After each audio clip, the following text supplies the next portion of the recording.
Hello दोस्तों, एक बार फिर से स्वागत है आपका अपने भरोसेमंद यूट्यूब चैनल में। लाखों से ज्यादा पेंशन धारकों ने आखिरकार मनवाई ली अपनी मांगे। मंत्रिमंडल मीटिंग के दौरान अड़े रहे पेंशन भोगी, जमकर काटा बवाल। सुप्रीम कोर्ट का दिया वाला।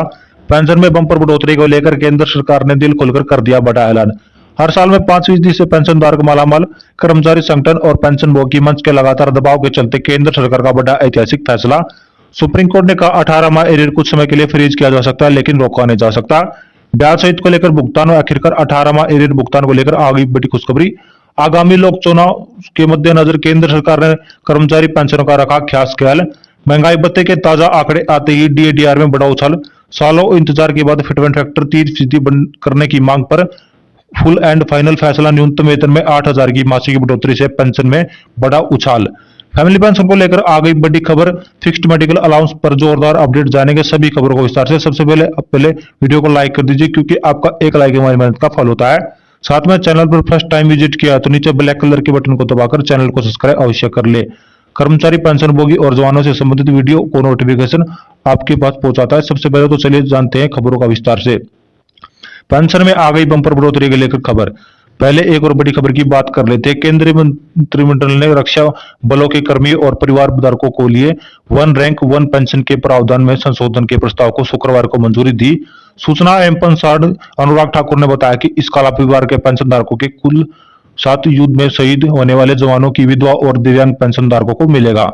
उन्होंने बताया कि इसके कारण सरकारी कोष पेंशन को बुढ़ापे का सहारा माना जाता है, इसलिए सरकार पेंशन की तमाम स्कीमें चलाती है। सरकारी भविष्य निधि संगठन यानी हिप्पो ने योग्य सदस्य को हायर पेंशन को चुनने का ऑप्शन दिया है। अगर कोई हायर पेंशन के विकल्प को चुनता है तो इसके लिए 3 मई की डेडलाइन तक की गई है, लेकिन काफी लोगों ने मन में इसको लेकर कई सवाल हैं। पड़ोस के लेकर डॉक्यूमेंट तक को लेकर लोगों के बीच भारी कंफ्यूजन है। ऐसे में कई लोगों के योग्य सदस्य हायर पेंशन के ऑप्शन कुछ चुने जा सकते हैं।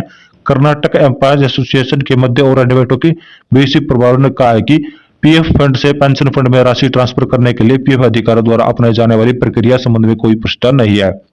पीएफ फंड से पेंशन फंड में ट्रांसफर की जाने वाली राशि का कुल करेंसन को लेकर भी स्थिति साफ नहीं है, इसलिए इसे चुनने वालों के बीच कंफ्यूजन की स्थिति बनी हुई है। एड समाल एक पार्टनर सबूबिया कुमार ने बताया कि इफ्को को कोई बार स्पष्ट करना चाहिए। अगर नियोक्ता के पुराने पेंशन वेतन रिकॉर्ड को अपने डॉक्यूमेंट में कई तरह की डाटा उपलब्ध नहीं है तो ऐसी स्थिति में क्या करे। अगर कोई हायर पेंशन का विकल्प चुनता है तो इफ्को में ईपीएस के ट्रांसफर होने वाली राशि का कैलकुलेशन किस तरह किया जाएगा, इस पर भी अभी तक कोई पुष्टि नहीं है। नवंबर 2022 को सुप्रीम कोर्ट ने फैसला सुनाया था कि जो कर्मचारी 1 नवंबर 2014 से पहले या 1 नवंबर 2014 के इफ्को का हिस्सा थे लेकिन हायर पेंशन के लिए आवेदन कर सके, वह 4 महीने के भीतर नए ऑप्शन को चुन सकते हैं। इसके बाद आवेदन की डेडलाइन बढ़कर 3 मई 2023 कर दी गई थी।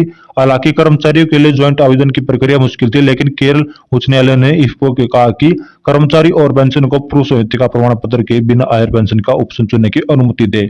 और डेडलाइन सिस्टम की इस व्यवस्था को केरल उच्च न्यायालय कर्मचारी और पेंशन धारकों की याचिका को सुनाई करती है।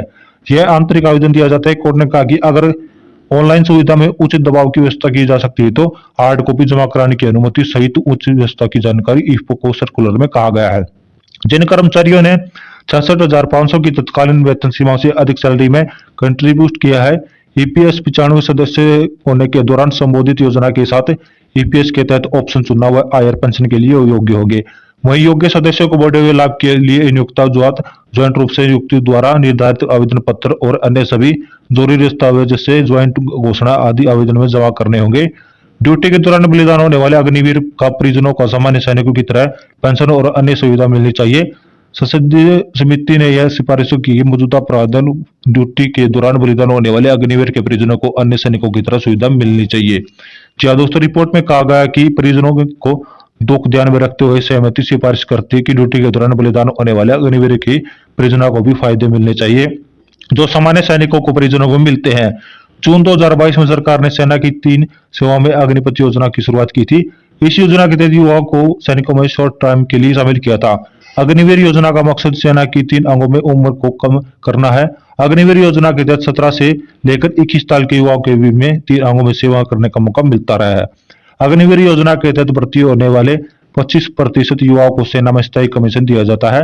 सदस्य समिति के ड्यूटी दौरान जान गंवाने वाले सेनाओं को मिलने वाली अनुग्रह राशि का 1 लाख रुपए बढ़ाने की सिफारिश को लेकर रक्षा मंत्री समिति ने बताया कि अभी ड्यूटी के दौरान हादसे या आतंक हिंसा का सामाजिक तत्वों के हमले में जान गंवाने वाले सैनिकों के परिजनों को 1 लाख अनुग्रह राशि मिलनी है।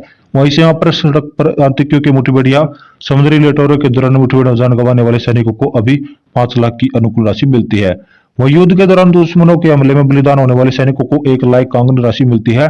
सदस्य समिति ने अपनी फैसले में कहा है कि सरकार को अनुग्रह है कि वह इसको 1010 लाख बढ़ाने का गंभीरता से विचार करना चाहिए। इसकी न्यूनतम राशि 10 लाख रुपए और अधिकतम राशि 5 लाख होनी चाहिए। अगली बड़ी खबर की बात कर लेते हैं। सरकार ने देश के पूर्व सैनिकों को बड़ा तोहफा दिया, उनकी पेंशन भी रद्द करने का फैसला कर लिया है। तो दोस्तों, हम आशा करते हैं कि आपको हमारी जानकारी पसंद आएगी, तो वीडियो को लाइक करें, शेयर करें तथा चैनल को सब्सक्राइब जरूर करें। धन्यवाद।